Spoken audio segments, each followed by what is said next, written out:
Eleva os meus olhos para os montes, de onde me virá o meu socorro. O meu socorro vem do Senhor, que criou os céus e a terra. Tudo posso naquele que me fortalece. Os anjos do Senhor se acampam ao redor daqueles que o temem e os livra. Muito bom dia, com a bênção, com a graça de Deus. Nessa manhã seja abundante sobre você e sobre toda a sua família. Se porventura você acordou hoje ansioso, preocupado, passando por alguma luta, dificuldade, coloca nas mãos de Deus. Nós temos um Pai presente, um Deus de amor soberano que está ao nosso lado, cuida de cada um de nós e com certeza Ele nos dará a vitória. Todos os dias nesse canal nós estudamos um capítulo da Palavra do Senhor. E nessa manhã eu convido você a abrir a Palavra de Deus no livro de Jeremias, capítulo 32, o versículo 1 e o versículo 2. Palavra que veio a Jeremias da parte do Senhor no ano 10º de Zedequias, rei de Judá, ou 18º ano de Nabucodonosor. Ora, nesse tempo, o exército do rei da Babilônia cercava Jerusalém. Jeremias, o profeta, estava encarcerado no pátio da guarda que estava na casa do rei de Judá. Como é difícil manter a fé nos dias em que nós estamos vivendo, porque esse mundo conspira contra a nossa fé.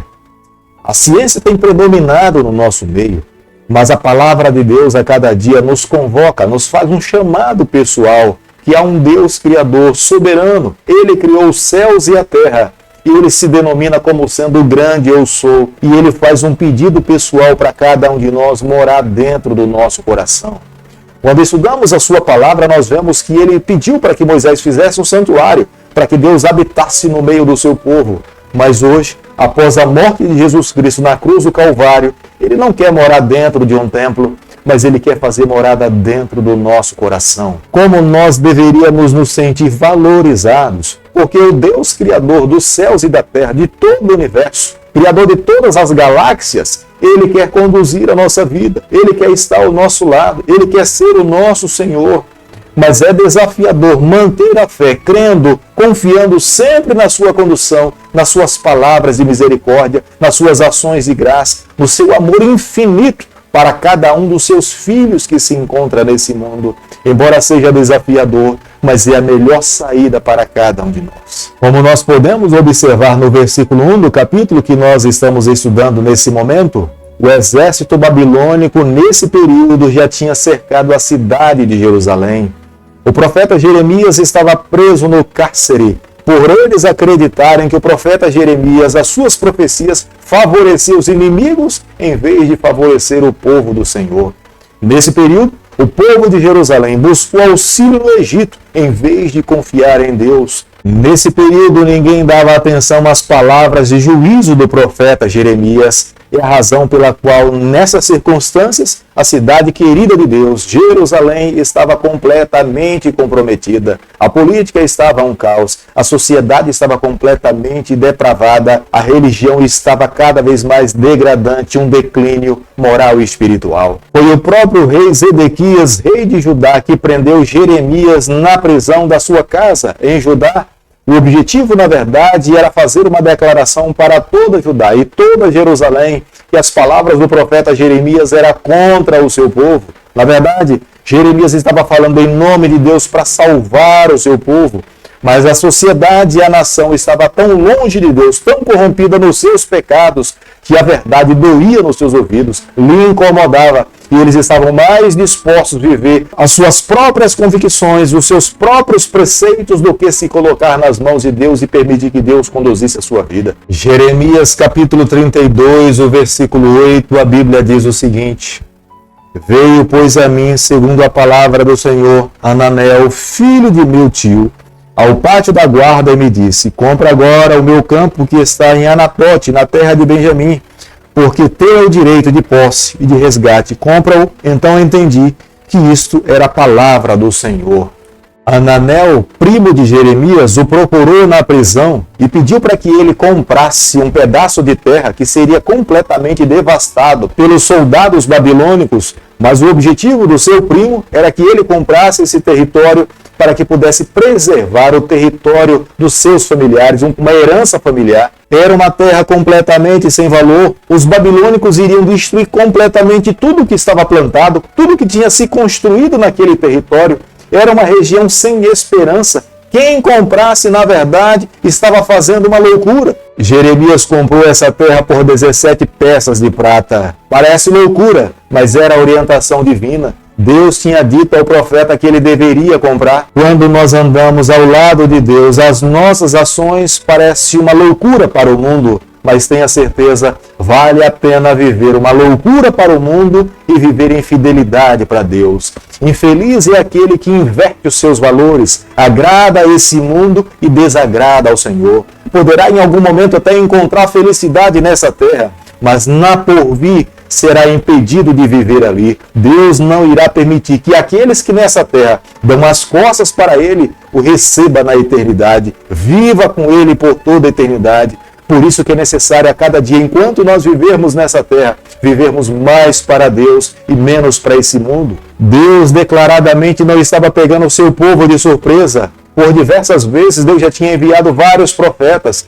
Jeremias, nesse momento, agora era o responsável para poder orientar o povo mais uma vez. Deus estava convidando o seu povo ao arrependimento. Deus estava pedindo para que o seu povo vivesse uma vida de confissão, mas eles estavam tão envolvidos nos seus pecados que deram as costas para o Senhor, tamparam os seus ouvidos, estavam mais dispostos a viver a sua própria sorte do que viver os ensinamentos do Senhor. Nesse momento, Deus já não mais podia fazer nada pelas escolhas de toda uma nação. O fato de Deus permitir que o profeta Jeremias pudesse comprar aquele terreno em Anatote era para declarar para todas aquelas pessoas que as suas palavras eram reais e verdadeiras. Possivelmente muitos não estivessem crendo. Se Jeremias estava sofrendo na prisão é porque as pessoas não creram nas suas profecias, nem muito menos nos seus juízos. Mas Deus iria reverter a sorte daquela terra. Deus iria mudar a condição daquela região. Aquele povo que estaria sendo levado para o cativeiro babilônico, eles um dia voltariam para essa mesma região, para essa mesma terra, eles plantariam, eles construiriam as suas casas, eles teriam filhos, eles tomariam esposas para os seus filhos e eles viveriam uma vida feliz. Porque o Deus que estava declarando aquelas palavras era o Deus que esperava que o seu povo confiasse nas suas palavras, cresce nas suas declarações, confiasse no seu amor. Querido amigo, é bem possível que hoje, nos dias em que nós estamos vivendo, alguém também possa estar passando por lutas, dificuldades e até provações. Mas creia, se Deus está permitindo que você passe por esse vale, Deus tem um propósito para a sua vida. Deus quer abrir os seus olhos. Deus é como um pai de amor. Ele nos disciplina para nos salvar. É para moldar o nosso coração. É para que nós vivamos mais para Ele, menos para essa terra. Foi dessa forma que Deus trabalhou no coração dos israelitas. É dessa forma que Deus também tem trabalhado na nossa geração. Nós precisamos abrir os nossos olhos, os nossos ouvidos, estarmos conectados com o nosso Pai e esperarmos a nossa redenção. Como nós podemos observar no versículo 14, quando Deus pede para que o profeta Jeremias coloque num vaso de barro, Deus estava pedindo que aquela escritura que seria colocada ali, ela deveria ser preservada. Deus estava falando, olha, as minhas palavras são fiéis e verdadeiras. Existem pessoas que não estão crendo em mim, não estão confiando nos meus juízos e nas minhas declarações, mas da mesma forma como essa escritura está sendo preservada, essas terras um dia serão oásis. Pessoas morarão aqui, casas serão construídas, cidade será levantada, porque o Deus Criador dos céus e da terra é que está fazendo essa declaração. Aquele que conduz a história dos seres humanos é que declarou esses juízos e será esse mesmo Deus que irá fazer a reversão de todos os juízos sobre bênção para todos aqueles que obedecem às minhas palavras. Como é valioso a cada dia nós estudarmos a palavra de Deus, porque a palavra de Deus é revelação divina para os nossos dias. Os profetas homens falaram em nome do Senhor. Aqui nós encontramos o conteúdo suficiente para a nossa salvação. Deus nos mostra como é que nós devemos agir em toda e qualquer circunstância. Nós jamais deveríamos perder a fé em nenhuma palavra declarada pelo Senhor, porque o seu livro sagrado inicia nos mostrando quem é o Criador de todas as coisas. No meio desse livro ele nos mostra que nós somos tão amados, que o Filho de Deus veio aqui a essa terra morrer morte de cruz, E esse mesmo livro culmina falando a maneira como o nosso Salvador Jesus Cristo voltará aqui a essa terra. Todo olho o verá. Todos aqueles que estiverem nessa terra verão o Salvador vindo no céu, não como um servo sofredor, mas com poder e glória, com majestade, para reinar eternamente. O único reino que não terá começo e não terá fim é o seu governo. Nós o aguardamos, nós o esperamos, nós queremos nos encontrar com ele e viver eternamente. Hoje cabe a cada um de nós tomarmos as nossas decisões, entregarmos o nosso coração nas suas mãos, esperarmos a sua vinda e vivamos com ele por toda a eternidade. Querido Pai, em tuas mãos nessa manhã nós nos colocamos. Queremos viver exclusivamente para o Senhor. Toma o nosso coração, perdoa os nossos pecados, molda a nossa vida, é o nosso pedido, é a nossa oração e o fazemos em nome de Jesus. Que o Senhor te abençoe e te guarde.